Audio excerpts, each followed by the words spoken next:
Assalamualaikum warahmatullahi wabarakatuh. Waalaikumsalam warahmatullahi wabarakatuh.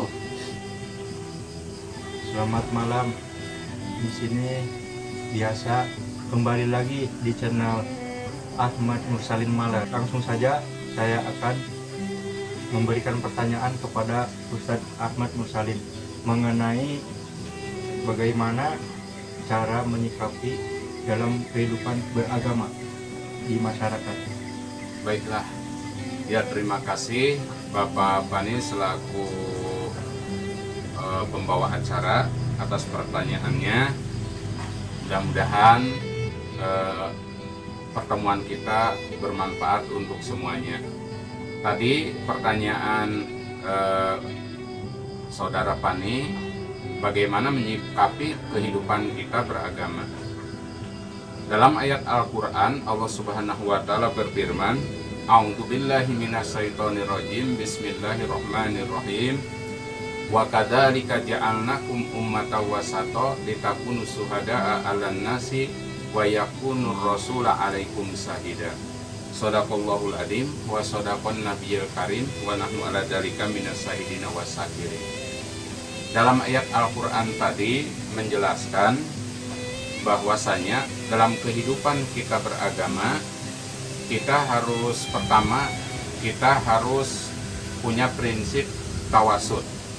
Artinya tawasud itu artinya pertengahan, atau dalam bahasa lain itu tawajun. Bagaimana supaya kita tawajun? Tawajun itu adalah kehidupan berimbang. Bagaimana cara kehidupan supaya kita berimbang? Tentunya diantaranya berimbang dalam urusan dunia dan urusan akhirat. Kita bekerja semaksimal mungkin, tapi kita juga jangan lupa beribadah kepada Allah. Jangan tinggalkan sholat 5 waktu, atau kita jangan melupakan ibadah. Kan bisa saja kita sambil dagang dalam hati berzikir, kita sambil bekerja tapi dalam hati membaca sholawat. Karena ibadah itu banyak macamnya. Di antaranya, kalau ibadah hati itu nggak mengganggu pekerjaan. Kalau kita mencangkul umpamanya, tentunya dalam hati kita bisa berpikir. Kita bekerja umpamanya dagang, sebelum ada pembeli, menunggu pembeli, itu bisa saja kita membaca sholawat, berzikir. Jadi di antara kehidupan hubungan kita dengan Allah dan hubungan kita mencari kehidupan dunia, jadi itu harus balance. Jadi jangan meninggalkan salah satu.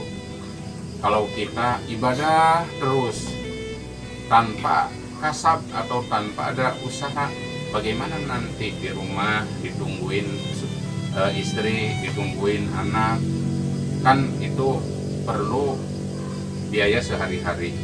Dan kita juga jangan melupakan ibadah itu dalam kehidupan kita. Walaupun sesibuk-sibuknya, ya kita jangan meninggalkan sholat 5 waktu. Dan kita juga harus bersosialisasi.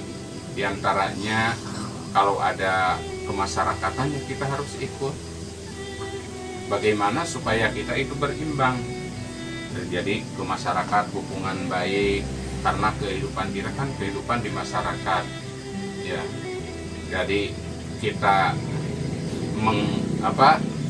mendidik anak jalan, kita juga mencari rezeki jalan, dan kita hubungan sosial juga kita terpenuhi. Ada undangan-undangan dari masyarakat atau dari tetangga kita, ya kita penuhi. Ya itu, jadi kehidupan kita berimbang. Jadi antara kehidupan sosial, hubungan dengan Allah, dan kewajiban kita, posisinya tentu yang punya istri ya sebagai suami harus menjalankan kewajibannya. Ya di antaranya kehidupan kita semua harus melakon. Itu disebutnya tawasud atau tawajun. Kalau kita hidup berimbang, insya Allah hidup kita juga akan tenang.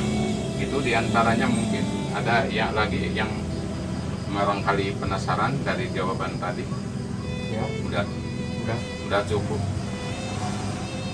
Ya, barangkali ada lagi yang lain. Ini Nur. Assalamualaikum warahmatullahi wabarakatuh. Waalaikumsalam warahmatullahi wabarakatuh. Saya mau bertanya gimana caranya mendidik anak, angkat anak kita menjadi anak yang soleh dan soleha. Ya. Baiklah, terima kasih atas pertanyaannya. Tentunya kita semua juga tahu Pak Ustadz Nur juga mungkin sudah mempunyai anak ya berapa gitu ya. Jadi kita dalam mendidik anak itu kita harus mengarahkan kepada agama. Bagaimana supaya kita mengarahkan kepada agamanya? Ya diantaranya kita harus dakwah bil hal. Bagaimana anak sholat kalau kita tidak sholat? Bagaimana anak baca Quran kalau tidak baca Quran? Tentunya orang tua ini harus memberi teladan yang baik.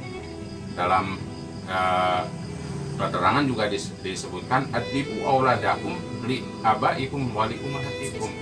Didiklah anak oleh ayahnya dan ibunya di rumah. Karena orang tua itu madrasatul ula, madrasah pertama. Kalau madrasah yang di lembur di kampung, ya itu keberapa madrasah ketiga, keempat. Kalau madrasah yang pertama itu dari rumah. Itu ingin menjadi soleh, atau kalau tidak anaknya cucunya ingin menjadi ulama, maka hendaklah ikramul ilmi wa ahlihi. Barang siapa yang kita memuliakan ilmu dan ahlinya atau yang punya ilmu, para ulama, maka kata di dalam kitab Ta'limul Muta'alim, kalau tidak anaknya, insya Allah cucunya akan ada yang menjadi paham agama atau jadi ulama. Yaitu diantaranya tentunya kita juga dari kecil yang mendidik anak diarahkan kepada agama, dan kita harus mengarahkan ke basic pendidikan, ke MI, ke madrasah gitu. Jangan kita sekolahkan ke umum menyampingkan agama. Tentunya kita harus menitipkan kepada para ulama, para kiai kalau kita tidak bisa mendidik di rumah. Ya, mungkin kalau meminta sesuatu, bolehlah dibelikan HP asal hafal juz amma. Bolehlah dibelikan motor asal hafal surat Ar-Rahman umpamanya. Jadi kita memotivasi anak. Jangan kita memberi ini itu tanpa ada motivasi, nantinya anak keenakan. Ya, kita selaku orang tua bagaimana supaya menghadapi anak itu bijaksana. Kalau menghadapi anak itu dengan kasih sayang, jadi kita jangan sedikit-sedikit membentak, sedikit-sedikit membentak. Nah, karakter anak itu tergantung dari rumahnya. Ra'yul mar'i wa absir qorinahu fa innal qorina bil qorini yaqtadi. Arahkanlah pergaulan yang baik. Kalau pergaulan yang baik, insya Allah anak juga akan baik. Tapi kalau pergaulannya jelek, ya nanti ke bawah yang jelek. Ada temannya, umpamanya ada 3 orang yang jelek, anak kita masuk, ya jadi ke bawah jelek. Tapi teman-temannya baik, ahli ibadah, insya Allah teman kita juga akan ke bawah baik. Ya seperti itu, jaga pergaulan diantaranya. Terus kalau memberi peringatan dengan penuh kebijaksanaan dan kasih sayang. Ya itu mungkin.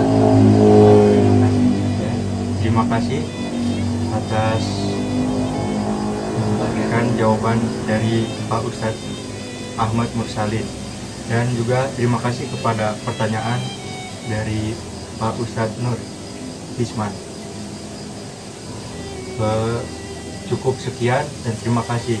Jangan lupa like, subscribe, dan komen di channel Ahmad Mursalin Malar. Saya tutup.